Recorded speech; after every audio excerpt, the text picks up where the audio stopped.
So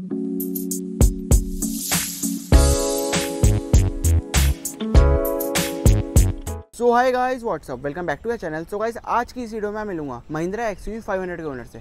almost owner को 7 year हो गए इसको चलाते हुए। तो मिलते हैं इस कार के ओनर से, जो कि है क्रिश भाई। कैसे हो भाई? बढ़िया भाई, बस आप बताओ। बहुत बढ़िया भाई।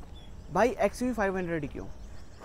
भाई रीजंस तो बहुत सारे हैं, बट अगर मैं कुछ शब्दों में बोलूं तो look, power and Tora basically. भाई 7 साल पहले XUV 500 लेने के टाइम आपने और कौन सी गाड़ी देखी? भाई देखो, मैं सच्ची बताऊं तो इससे पहले मेरे पास टोयोटा इटियोस थी, सेडान। तो हम लेने निकले थे एक 7 सीटर जो थोड़ी बड़ी हो, अच्छी लगे सड़क पे चलने पे। तो हम लेने गए थे 10 लाख की अर्टिगा।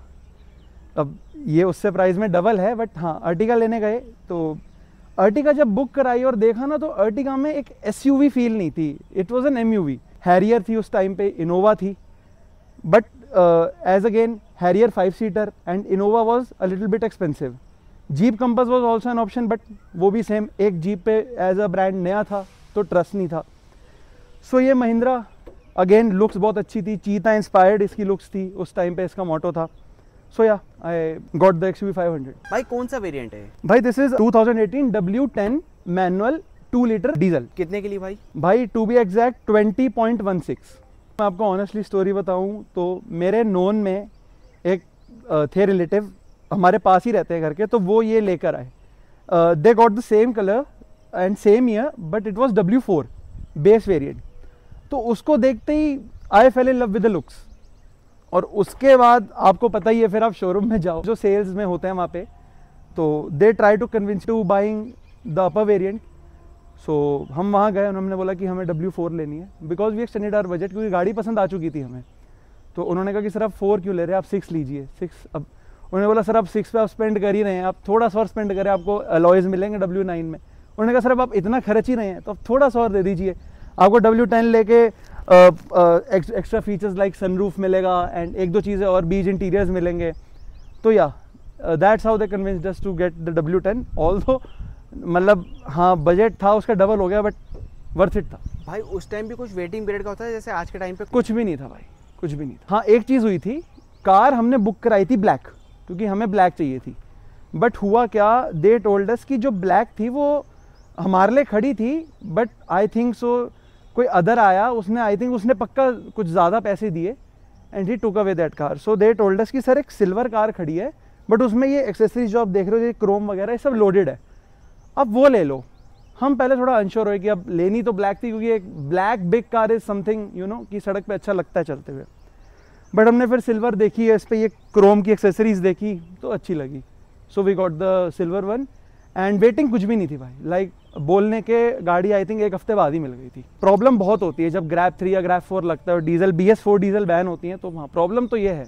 और ये अभी हुआ है, क्योंकि पहले ऐसा कुछ नहीं था सच, ये अभी से शुरू हुआ है। तो लोकली 1-1.5 किलोमीटर चला लेते हैं, बट बाहर निकलने पे तो फिर रिस्की है। और मेरे पास एक ऑल्टरनेट कार भी अभी नहीं है, अकेली ये है, उस टाइम आती है प्रॉब्लम। भाई जब आप उस टाइम ले रहे थे तो आपने सोचा था कि यार एक पेट्रोल कार ले लेते?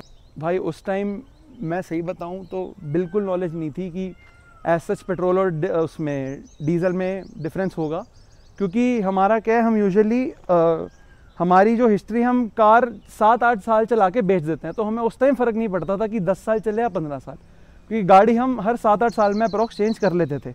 बट अब ये जो नया शुरू हुआ है, इससे काफ़ी प्रॉब्लम हो रही है टू बी ऑनेस्ट। बट हाँ, उस टाइम कुछ ऐसा सोचा नहीं था कि पेट्रोल डीजल, आगे का ऐसा कुछ नहीं सोचा था, अच्छी लगी ले लिया। भाई कितने किलोमीटर आप चला चुके हो इस कार को? भाई टोटल आप मानोगे नहीं, इस गाड़ी को 7 साल हो गए हैं और ये चली सिर्फ 27,000 है। 27,000 किलोमीटर? हाँ जी। भाई फिर आपने डीजल में क्यों ली ये कार?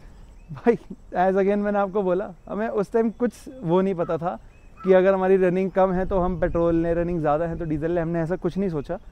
बस वही लुक्स थी और वही एक कहते ना, गाड़ी के आप दीवाने हो गए और आपने सीधा जाके ले ली, बस सच यही हुआ। क्योंकि उस टाइम पे बस मैंने ऑप्शंस, मैं शोरूम में भी नहीं गया, we went to directly Mahindra का showroom, saw this, book this, came home, और अर्टिगा कैंसिल कराई। भाई 27,000 किलोमीटर आप चला चुके हो, एवरेज क्या निकाल रहे हो? सिटी में अगर मैं बोलूँ तो बम्पर टू बम्पर में अप्रॉक्स 9 निकाल देती है ये।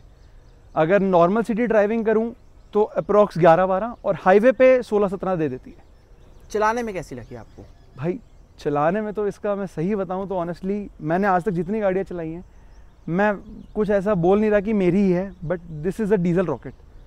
आप इसका थर्ड गियर लगाओ और ये गाड़ी कंट्रोल करना मुश्किल हो जाता है। It just goes like a vroom कहते हैं ना, तो बस ये गाड़ी रॉकेट है सीरियस। भाई कहीं पे ट्रिप पे लेके गए हो आप इस कार को? इसको मैं पहाड़ों पे लेकर गया। अभी हम गए थे कसौली, वहाँ से फिर देहरादून, उत्तराखंड, मसूरी, हम पूरा ट्रिप करके आए। अप्रॉक्स 1000 किलोमीटर्स गाड़ी मैंने ही चलाई पूरी। एंड टू बी ऑनेस्ट मैं आपको बताऊँ, इस कार ने बहुत बढ़िया परफॉर्म करा, मुझे कहीं प्रॉब्लम नहीं दी। हाँ ये है कि अनलाइक अदर कार्स हाईवे पे भी और सब मिला मिलू के इसने मुझे 14 to 14.5 का एवरेज दिया। ठीक है, जो कि अगर आप पहाड़, सिटी, हाईवे सब मिला के चल रहे हो तो ठीक है। और अंदर फैमिली स्पेशियसली बैठ के गई, कोई टेंशन नहीं आई, कुछ दिक्कत नहीं आई। टू बी ऑनेस्ट फीचर्स की गेम जो है, जब हम गाड़ी लेने जाते हैं और जब हम देखते हैं तो बहुत अच्छा लगता है, बट अगर लॉन्ग टर्म में एक्चुअल यूज़ आए तो ये फीचर्स किसी काम के नहीं है, या फिर आप यूज़ ही नहीं करते उन्हें डेली लाइफ में। फॉर एग्जांपल जैसे सनरूफ। अब मैं आपको बताऊं एक फन स्टोरी, मेरी सनरूफ ये है बट खुलती नहीं। मैंने कंपनी में कार भेजी, सो दे सेड कि सर इसका कोई पार्ट ख़राब है, that should be costing around 20 to 25K। मैंने कहा यार गाड़ी को 5-6 साल हो चुके थे उस टाइम पे, और अब सनरूफ इतनी खोलते भी नहीं हम। मैंने कहा वाई स्पेंड सो मच, तो इसको बंद ही रहने देते हैं।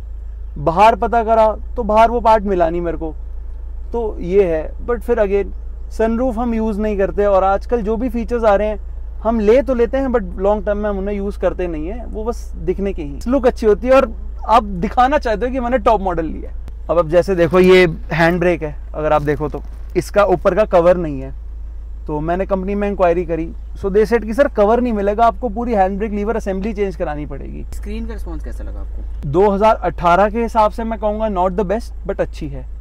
और आज आप देखो गाड़ियाँ कितना इवॉल्व हो गया, कितना टाइम हो गया, तो आजकल स्क्रीन आप देखो XUV 700 में 2 आ रही हैं, तो ठीक है बट नॉट दैट गुड। थोड़ा सा लैग है, वायर्ड एप्पल कारप्ले और एंड्रॉयड ऑटो है तो सफिशिएंट।